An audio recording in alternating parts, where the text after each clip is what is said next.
La Comisión Interamericana de Derechos Humanos ha declarado admisible la denuncia presentada por Víctor Polay contra el Estado peruano por la condena realizada por los actos de terrorismo al considerar que se violó sus garantías judiciales por actos de tortura y la detención por haberlo asignado en penales que vulneran sus derechos a la libertad religiosa y estudio. O sea, alude a Dios este miserable. Por si acaso esto no es algo nuevo, esto también lo presentó en su momento Lori Berenson y el Perú ha indemnizado, no solamente gente del MRTA, en varias ocasiones han indemnizado gente de Sendero Luminoso porque el Estado peruano se allanaba hasta que nosotros nos comenzamos a ocupar y pusimos a alguien, por dar un ejemplo, a la doctora Delia Muñoz, para que defienda al Estado peruano y frene eso. Y justamente ella, Delia Muñoz, es la que un poco informa lo que ha pasado, porque nadie sabía lo que está. Esto ha pasado más o menos a las 10 de la mañana, 11:30 de la mañana. Y fíjense que trata el caso. Escuchemos a la doctora Muñoz. Resulta bastante interesante que la Comisión Interamericana haya aceptado la admisibilidad de este caso por los más diferentes puntos que los denunciantes señalan. En primer lugar, porque los juzgamientos realizados por jueces sin rostros o jueces militares fueron anulados por decisión del Tribunal Constitucional en la sentencia de Marcelino Tineo, la cual también modifica y precisa el contenido del delito de terrorismo. Bueno, volvieron a ser juzgados, pero la idea de esta noche es hacer, como dicen los caviar, memoria histórica, para que la gente que tiene menos de 40 años, que es inmensa mayoría en el Perú, no tiene ni idea de quién fue Sendero ni quién fue Víctor Polay, el MRTA. César Campos, Jean-Pierre Jauregui, ¿qué tal? ¿Cómo están? Buenas noches. ¿Cómo estás? Evidentemente es un tema espinoso, pero le quiero pedir a César, por la memoria que tiene, porque es un periodista de larga data, le haga recordar al Perú quién fue el MRTA, quién era Víctor Polay, sus orígenes políticos, en su momento inclusive fue aprista. ¿Quién ha sido Peter Cárdenas Schulte, Nancy Gilbonio, Lori Berenson, Jaime Castillo Petruzzi, Miguel Rincón y Alberto Gálvez Olaechea? César, ¿cómo está? Sí, gracias, Felipe. Ante todo quiero también traer al recuerdo, ya que estamos en la fecha donde se recuerda este efeméride, el día 29 de agosto del año 1987, es decir, hace 36 años, un día como ayer, asesinaron a uno de mis más queridos amigos de la Universidad Católica, Rodrigo Franco Montes.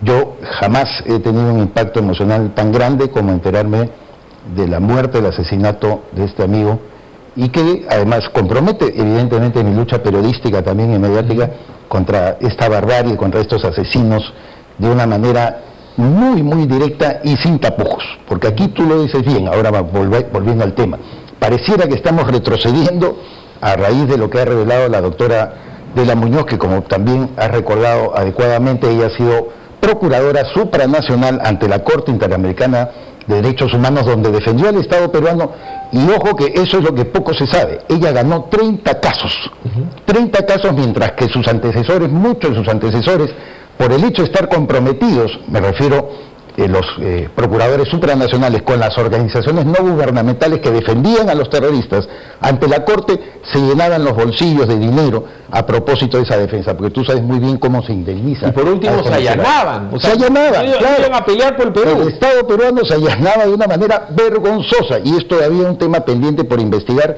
porque por eso es que también toda la caviarada supuesta defensora de los derechos humanos ataca a Delia Muñoz. Tú has dicho bien, Víctor Polay Campos. Yo cuando he sido incluso militante aprista era un nombre que se recordaba mucho porque es hijo de un fundador del APRA, Víctor Polay, que igual tenía el mismo nombre, ¿no? Un hombre de origen chino, creo que sí. Era hijo de chinos, era un obrero, llegó a ser diputado en 1980, 1985, fue la última, digamos, dignidad pública que tuvo el padre de Polay, y toda su familia, la señora Otilia Campos de Polay, todos estaban muy involucrados en el APRA. Es más bien Víctor Polay Campos el que, cuando viaja a Europa, donde incluso se vincula con Alan García en Francia, y se reconocen y paran juntos, y son amigos, son de la misma generación, comienza a tomar, y es testimonio del propio Alan García, una vía totalmente distinta, a tal extremo que con Germán Peralta, con todos los que eran apristas en ese momento que radicaban en París se fue alejando y de repente le perdieron el rastro. Y apareció de terrorista. Y apareció como terrorista aquí. Has mencionado los otros nombres que son realmente... si los podemos ir poniendo en pantalla para que la gente sepa. Desagradable recordar. Peter Cárdenas, todos estos son capturados por si acaso, ¿eh? Y en el Perú los policías son más que buenos.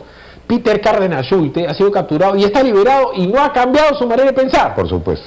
Nancy Gilbonio. Así es. Lori Berenson, que nosotros la veíamos caminando por Lima, ha recibido indemnizaciones. Jaime Castillo Petruzzi, de ciudadano chileno, también. Esta gente secuestraba gente, ahorita vamos a hablar. Miguel Rincón, con una balacera de la gran flauta en pleno La Molina, a estos tipos lo agarran. Y todos arrogantes, como se puede ver en las figuras, ¿no? Todos gritando, tú a Rincón le encuentran el plano del Congreso que iba a tomar con Lori Berenson. No, menciono justamente, mira aquí como vemos a Castillo Petruzzi, mira la expresión de Lori Berenson, como que si con ella no fuera. No había planificado no solo la toma del Congreso, sino el asesinato probablemente de todos los parlamentarios que estaban en ese momento. La toma se frustra, porque el primer objetivo fue el Congreso, no salió, y después ya viene pues la toma de la residencia japonesa. O sea, la gente decía, no son tan malos, no son tan violentos, porque no ponen coches bombas como Sendero. Estos tenían un terrorismo igual y para que sepan los jóvenes, esta foto que estás exhibiendo de Peter Cárdenas Schulte es justamente cuando él grita en nombre de la Revolución Popular, en nombre del pueblo, en nombre de las reivindicaciones de los sectores marginales.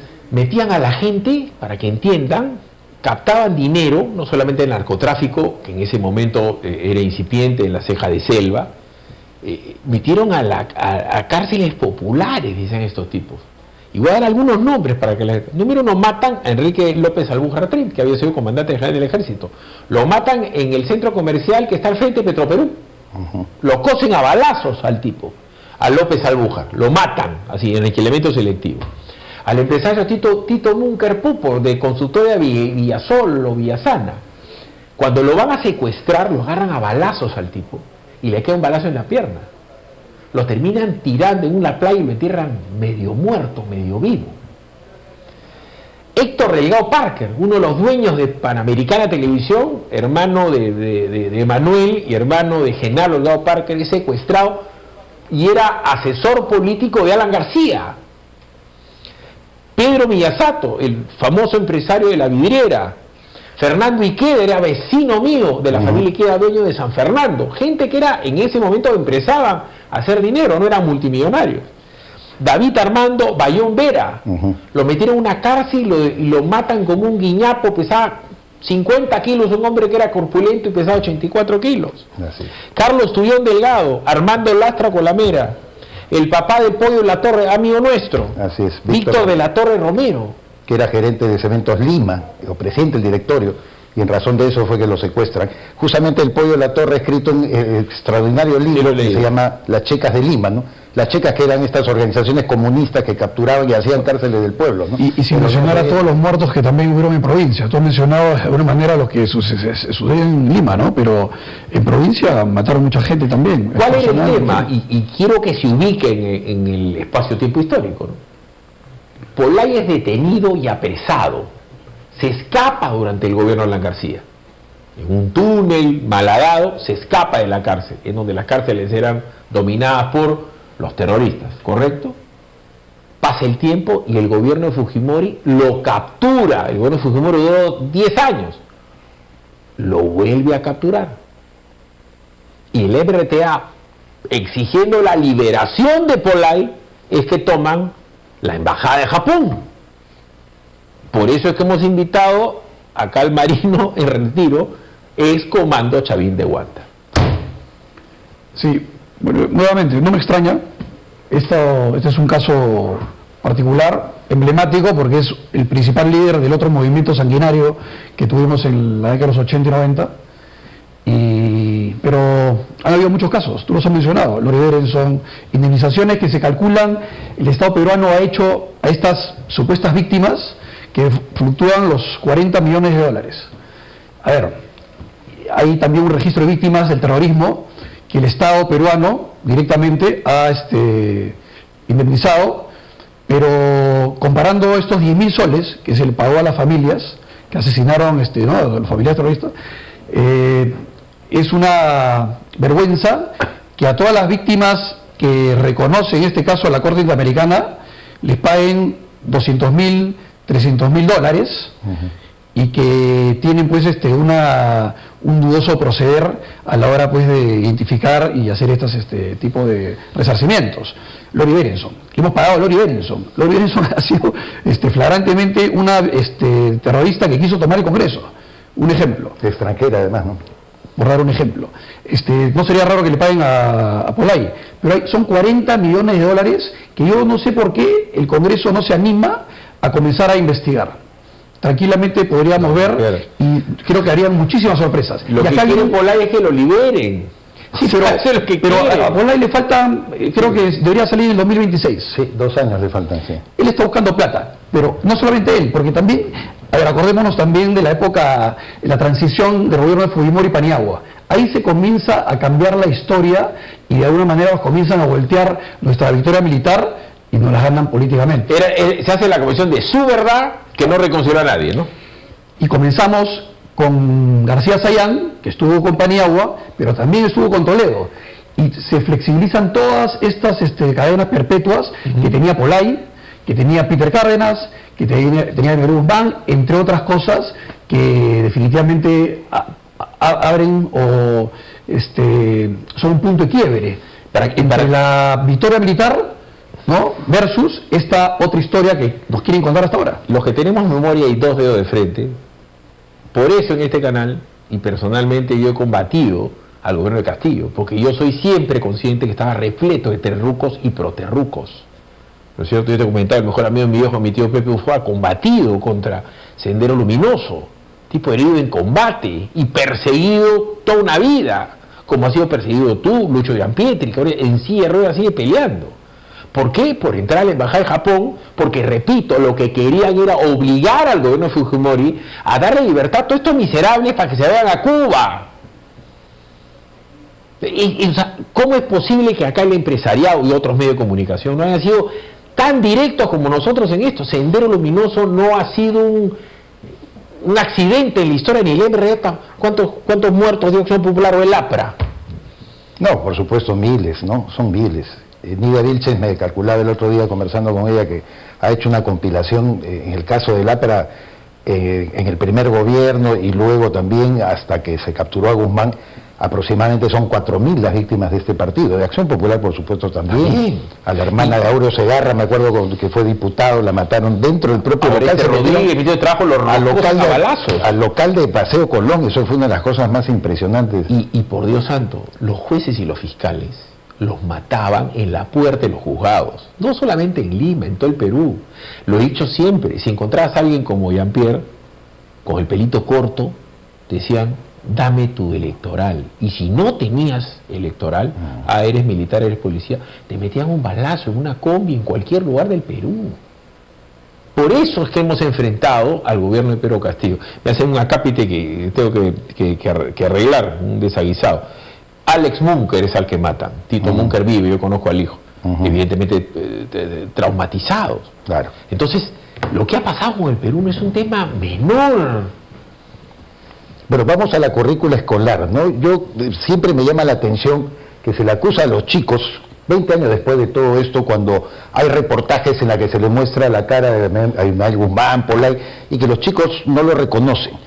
Yo no culpo tanto a los jóvenes como a quienes aparentemente los instruyen, porque acá todavía estamos viviendo bajo la sombra del también malhadado conflicto con Chile, y yo creo que hay más odio a los chilenos de lo que pueden odiar a los propios senderistas, a estos malos peruanos que asesinaban a sus propios compatriotas, y que un joven no lo reconoce. ¿Qué pasa con la currícula escolar? ¿Cuánto tiempo dedica para visualizar este tipo de casos? Que lo que dice Jean-Pierre, pues, el informe de la Comisión de la Verdad, que no fue verdad, y fue meras verdades, y no reconcilió a nadie, lo que sirvió fue un instrumento político y cultural para dar la vuelta a la historia.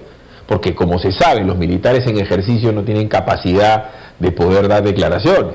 Y la gente que está en retiro, si no tenía acceso a Canal N, a RPP, yo he trabajado en Canal N en esa época, hermano. No, y compartir. El show de la Comisión de la Verdad era 8 horas al día.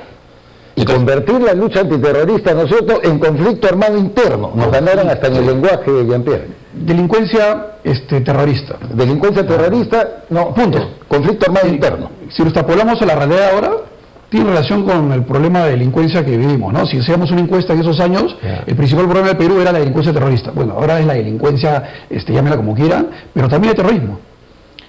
En algunos niveles diferentes, pero es lo mismo. Se está forjando. Y nadie agarra la bandera de que debe tener la voluntad política. Por ejemplo, si la misma presidenta de la República dice, no tengo comando y mando, ¿quién puede asumir un compromiso de combatir algo si ve que su líder principal, ¿no?, se amaina el plumaje de esa manera?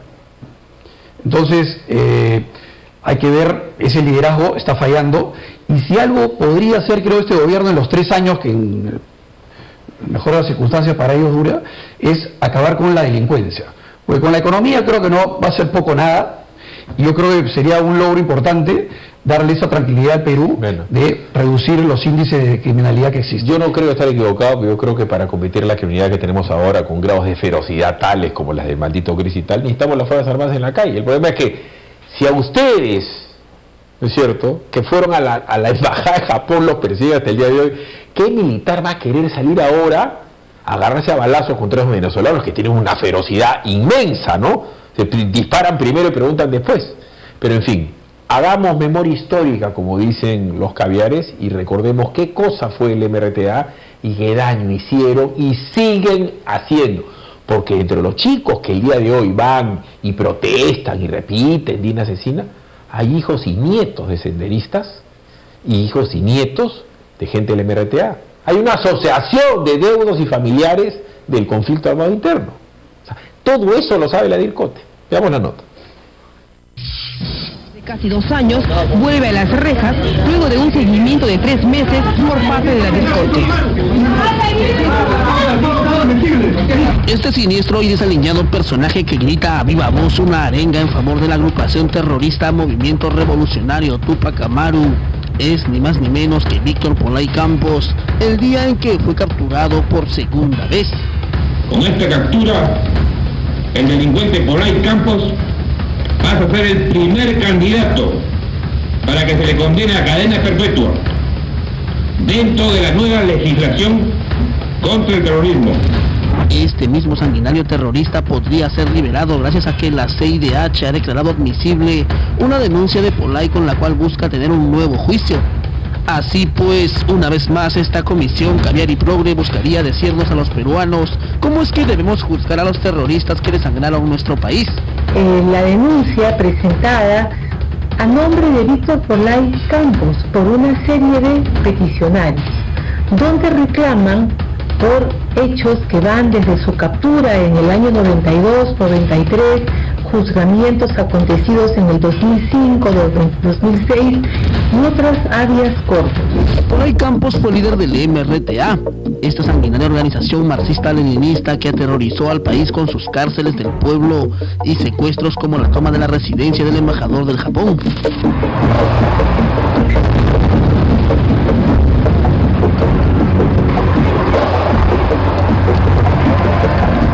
Este terrorista, militante e hijo de un ex militante aprista está preso con una condena que, según el INPE, cumplirá en 2026. Sin embargo, en todos estos años, desde su captura y posterior enjuiciamiento, ha intentado que organismos internacionales, que suelen ser tan condescendientes con este tipo de terroristas, lo salve de la cárcel. Creo que es momento de pedirle al ministro de Justicia, a las altas autoridades de nuestro país, que armen un apropiado equipo de defensa, porque este caso es absolutamente emblemático. Puesto que Víctor Polay no fue procesado con las normas que lo establece el ordenamiento procesal. Asimismo, él fue condenado y con jueces sin rostro, y ha habido pues una violación a la Convención Americana, y las Naciones Unidas han sido muy claras, ¿no?, de un nuevo proceso. Así argumentaba ya por el 2002 el abogado de Polay luego de que Naciones Unidas pidió al Estado peruano que lo libere. Porque si la Corte Interamericana de Derechos Humanos dicta una sentencia, esa sentencia sí es vinculante y por lo tanto el gobierno peruano tiene que acatarla. Tan igual como lo que ha sucedido con la sentencia en el caso de los chilenos. Según el informe de la CIDH, Pollay Campos hizo la petición en 2007 y fue sumando información entre el 2011 y 2015.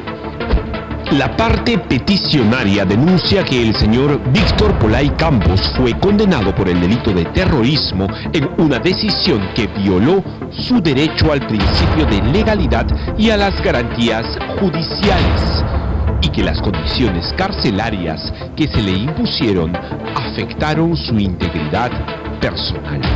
Así como lo oye, el terrorista Víctor Pollay Campos se ha quejado ante la Comisión Interamericana de Derechos Humanos hasta por la situación que vive día a día en la cárcel. Quizá creyó que por secuestrar y torturar gente inocente merecía ser llevado a una suite, o tal vez para que se sienta más familiarizado a una tortuosa cárcel del pueblo, esos calabozos en donde encerraba a sus víctimas. Solamente podíamos conversar con nuestra familia una vez al mes durante 30 minutos con un comandante al lado. Es decir, los miembros del MRTA en la base naval durante un año solamente podíamos conversar 6 horas. El resto del año era silencio. Después señala que ha sido objeto de actos de tortura desde el momento de su captura, como en el momento de su traslado del penal de Yanamayo hacia Lima, diferentes hechos que son mencionados con bastante detalle. El líder del MRTA estuvo preso 2 veces. La primera vez cayó en 1989 y fue llevado al penal Castro, donde se escapó junto a otros terroristas haciendo un túnel.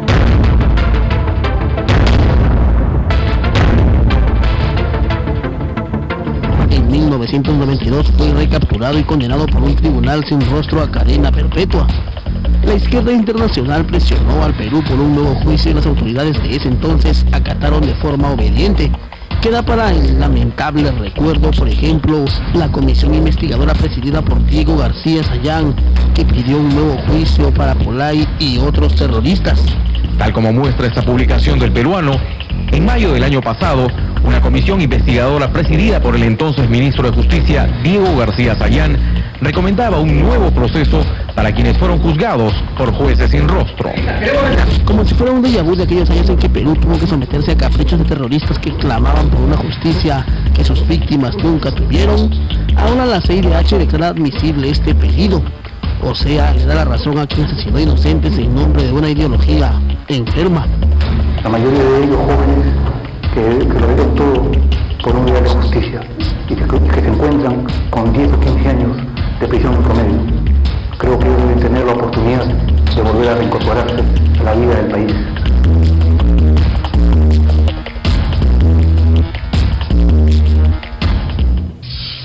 Y me hace recordar un televidente, ¿no? El MRTA secuestró al empresario boliviano Samuel Doria Medina y con ese rescate financiaron la toma de la residencia de la Embajada de Japón, asesorados por la inteligencia cubana en La Paz. Tú has tratado con Pollay en la cárcel. O sea, tú eres miembro de Chavín de Huántar, liberaste a los rehenes, perdiste un par de compañeros, además del juez Yusti, además de Valer, además del teniente Jiménez. Y tú después lo has visto cara a cara a Pollay cuando has estado en la base naval. ¿Cuál fue tu reacción y cuál fue la reacción de él? Bueno, yo fui subjefe del Servicio de Policía Naval. Como sabemos, la Marina tiene dentro de sus instalaciones, en la base naval de Callao, el centro de reclusión, CEREC. Y ahí están los principales enemigos del Perú, a buen recaudo. Para nosotros es muy incómodo tener esto en nuestras instalaciones, pero les aseguro que la Marina no los puede cuidar mejor. Y ahí están, actualmente, bueno, estuvo Elmer Guzmán, está Pollay, está Rincón, está Feliciano, por ahí otros delincuentes comunes.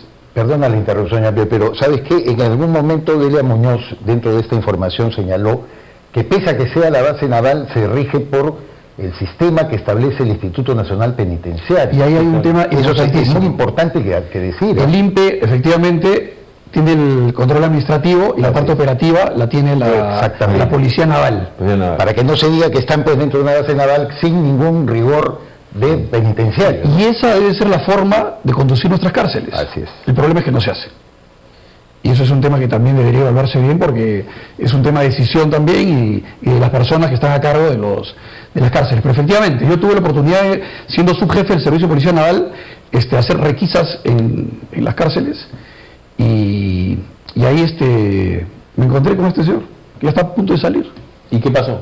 Bueno, ahí hubo un intercambio de palabras, se resistía a la requisa, pero bueno, no pasaba de palabras soeces e improperios. Es cierto que ustedes tenían la orden de no hablarles, no responder ningún insulto para no caer en una provocación. Sí, no tiene sentido pues ponerse a su nivel, ¿no? Son delincuentes que están cumpliendo una sentencia firme y... ¿Alguna vez trataste con Abimael Guzmán?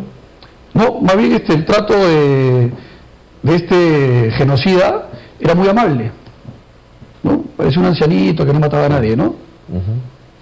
Tremendo monstruo. Vamos a ir a una pausa, ¿no? Vamos a ir a una pausa y vamos a tratar el por qué fue la toma de la Embajada de Japón y cómo querían poner un país de rodillas. Porque, repito, lo que querían era que se libere a toda la cúpula para que se vayan a Cuba y para seguir matando. Y vamos a hablar de un gesto que pinta el cuerpo entero lo que fue Alan García como ser humano.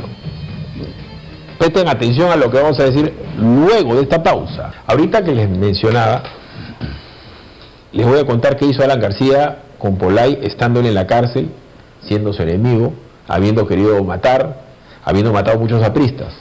Ahorita les voy a comentar algo que te pone en perspectiva lo que era como humano García, que seguramente a usted le caía muy mal, pero ahorita les voy a contar uno. Empieza a ahorrar en Caja Suyana y gana una tasa 9.5% TREA con tasa Cool Plus.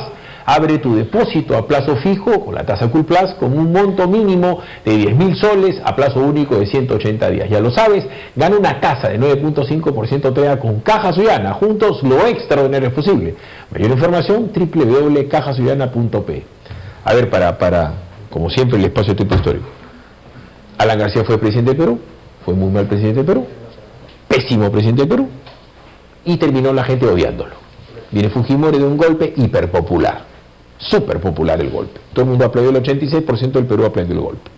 El Perú es el país de los golpes. Estando en golpe de Estado, toman la casa a Alan García y lo quieren meter preso. Alan García se va del país, asilado político a Colombia. Estando Alan García entre Colombia y París, Alan García es un hombre mayor, y tenía un padre muy mayor, y muere el padre de Alan García. Alan García se contacta con gente del gobierno de Fujimori y pide venir al sepelio de su padre, y no se lo permiten, cosa que él le dolió para siempre. Vuelve a ser presidente del Perú, Alan García, vuelve a ser presidente del Perú, y él lo tira a Fujimori preso, y le da el mejor trato humanitario posible a Fujimori. Le da cárcel grande, le permite que lo visiten sus hijos, Keiko se casa y le permite que vaya Keiko, que haga su fiesta de matrimonio con Fujimori. Permite que lo visite toda la familia. Ese era el desgraciado de Alan García. Pero hay una que la cosa. Alan García presidente y muere la mamá de Polay, que era prista la señora. Y estando Polay en la base naval, se contacta a la familia de Polay con Alan García. Y Alan García permite que Polay salga de su celda, le abren una puerta a la distancia, 60, 70 metros, para que él pueda ver el cadáver de su madre. Y la familia se lo agradece. O sea, una perspectiva histórica y humana de alguien que, como Alan García, que seguramente tenía todos los defectos que ustedes conocen y los que desconocen, pero él que creía en la vida eterna y en el perdón. Te añado una cosa porque es un tema que pesaba mucho en la historia del APRA, ¿no? Acuérdate que la madre de Víctor Raúl de la Torre, doña Victoria de la Torre Cárdenas, fallece en plena dictadura de Manuel Odría, también cuando Ay de la Torre está asilado en la Embajada de Colombia. Y la dictadura de Manuel Odría no le permite tampoco asistir al velorio de su madre, ¿no? Entonces Alan siempre conversaba acerca de eso, de que era absolutamente inhumano no permitirle, ¿no?, a una persona rendir homenaje a sus padres, a sus hermanos, a gente muy cercana que haya fallecido, ¿no? Por eso lo que tú estás describiendo efectivamente dibuja un lado que mucha gente no quiere reconocer, y quienes conocimos a Alan García sabemos que sí podemos suscribir ese tipo de actos. Yo un día conversando con García le pregunté, ¿no? Yo tengo ese defecto, yo no sé perdonar. Y me decía, Philip, no, saca eso de tu corazón, me dijo. Pero eso no puede salir de mí, es mi naturaleza, bueno, mi naturaleza también. Y me dijo, ¿tú te acuerdas de tu papá todos los días, no?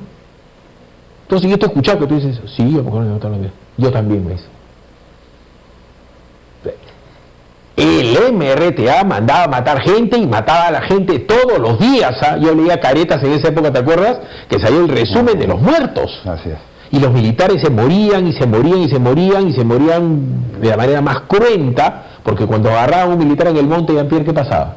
Sí, las últimas emboscadas que tuvimos en Lorain, que pude ver, 2009, le sacan los ojos. Estos miserables le sacan los ojos a los soldados muertos.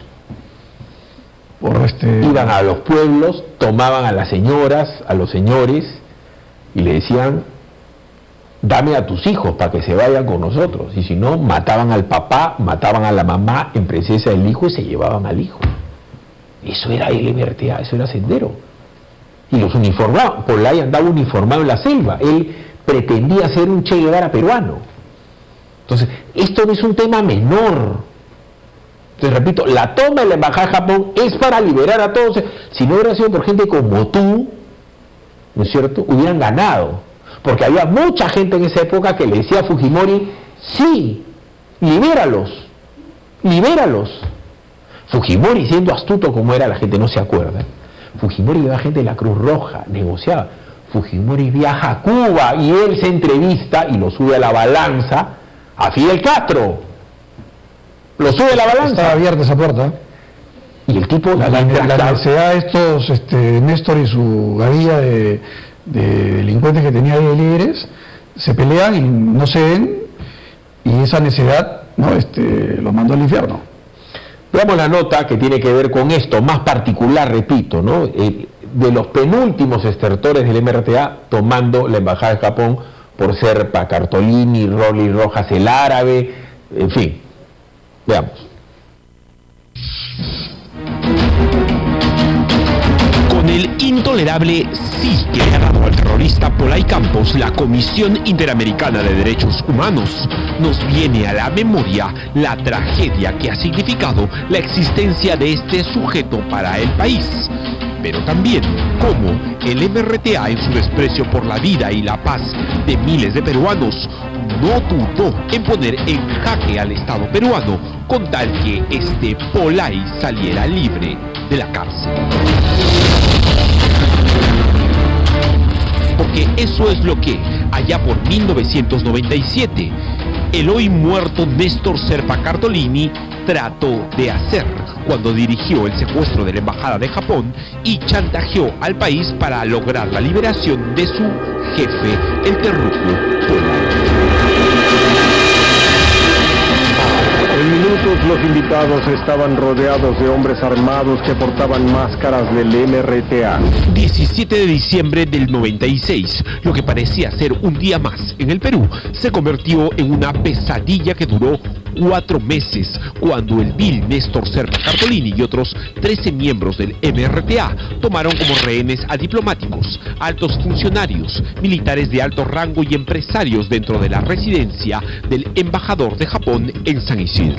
Luego de enfrentarse a la policía, los terroristas acorralaron a los 500 invitados, entre ellos un grupo de altos oficiales del gobierno y algunos parientes del presidente Fujimori. 800 rehenes en total, cuya mayoría fue liberada en la primera noche. Los terrucos se quedaron con 72 rehenes, cuyas vidas pretendían usar para chantajear al Estado peruano y lograr la libertad de Pollay y de 464 de sus miembros que estaban en distintas cárceles del país. Jamás perderé la esperanza y la confianza de que habrá mañana de justicia en el Perú. Y es que la toma de la residencia del embajador de Japón fue un grito desesperado de Serpa al ver cómo sus acciones terroristas se habían reducido tras la detención de personajes importantes de su cúpula. Entre los miembros que el MRTA quería liberar estaba, como no, el líder de la organización terrorista Víctor Polay Campos, alias Camarada Rolando, quien había sido capturado 4 años atrás, en junio del 92, cuando tomaba café en San Borja. 2 años, vuelve a las rejas luego de un seguimiento de 3 meses por parte de la Corte. Capturado por un sinfín de delitos, cada uno más sanguinario que el anterior. Se nos viene a la mente el que ocurrió en el 90 cuando Polay mandó matar de 30 disparos al general del ejército Enrique López Albújar, entonces ministro de Defensa, o cuando lideró otras decenas de asesinatos y varios secuestros en las horrendas cárceles del pueblo, que en realidad fueron huecos subterráneos sin luz ni agua, en donde metieron a empresarios como Héctor Delgado Parker o Raúl Iraoka. Al final de la toma de la embajada de Japón, ningún pedido del grupo terrorista fue escuchado. Valerosos miembros de las Fuerzas Armadas llevaron a cabo el impecable operativo Chavín de Huántar y tras largas jornadas de secreta preparación, lograron una incursión armada para liberar a los rehenes y matar a todos los terroristas que se opusieron.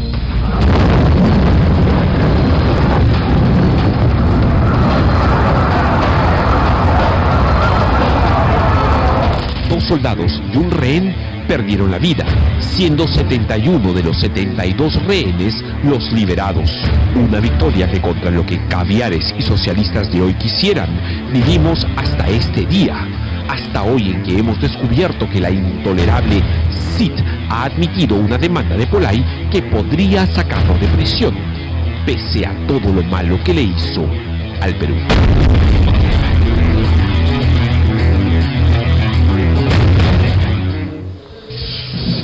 Filipe, pero ahí dejaste picando hace un rato un tema de la participación de la Fuerza Armada en la lucha contra la delincuencia.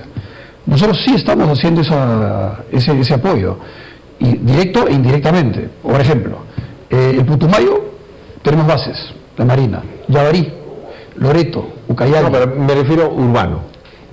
Está bien, pero empecemos para que la población también entienda el trabajo que hacemos. Y otra cosa que, por ejemplo, está desaprovechada es justamente la capacidad de la Fuerza Armada para combatir el narcotráfico. No lo hacemos. ¿Por qué no lo hacemos? En los 90 lo hicimos y lo hicimos bien.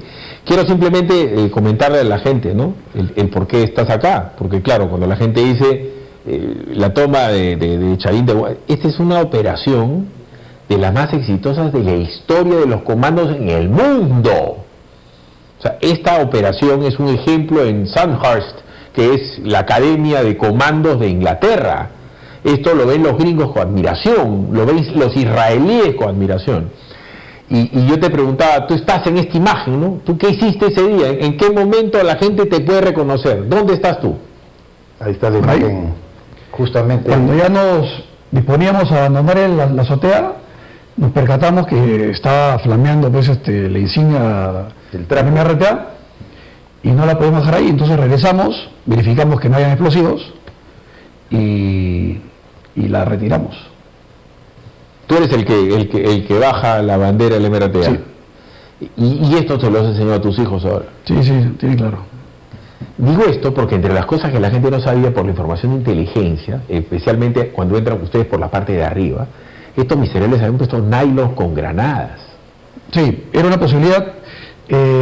Al final las trampas principalmente estaban en la parte del jardín, en las puertas de accesos.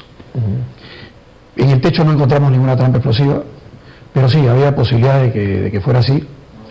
Y ahí nosotros tenemos también procedimientos para verificar y desactivar o advertir si hay explosivos, ¿no? Todo esto en 40 segundos. Entonces, esto de acá, para que la gente lo entienda, sí puede volver a pasar. Sí puede volver a pasar. Si no hubiera habido la Operación Libertad en el gobierno de Castillo, eso se hizo a espalda de Castillo. Es el mérito del actual jefe del Comando Conjunto de las Fuerzas Armadas, que hicieron lo que hicieron porque tenían que bloquear los suministros económicos de los Quispe Palomino, que lo que querían es meter billete a los organismos generados, a los sindicatos, para las famosas tomas de Lima. con dinero podían traer buses, como que vinieron buses, como que vinieron 4x4, como que venía gente desde el Braille, como que se hospedaron en la San Marcos, como que intentaron la toma de Lima, como que han habido cuantos muertos. Han intentado tomar el aeropuerto, repito, que la gente de los Oslaya, el aeropuerto de Arequipa, que iba a ser peor que tomar la embajada de Japón. Porque cuando tomas un aeropuerto, tomas a las aeromosas, tomas a los aviones y tomas turistas de cualquier lugar del mundo. Si toman el aeropuerto de Arequipa, el aeropuerto de Juliaca y el aeropuerto de Cusco, hubiéramos tenido 3 embajadas de Japón. Además, la planta de tratamiento de Quepacheato, y querían reventar la central hidroeléctrica del Mantaro.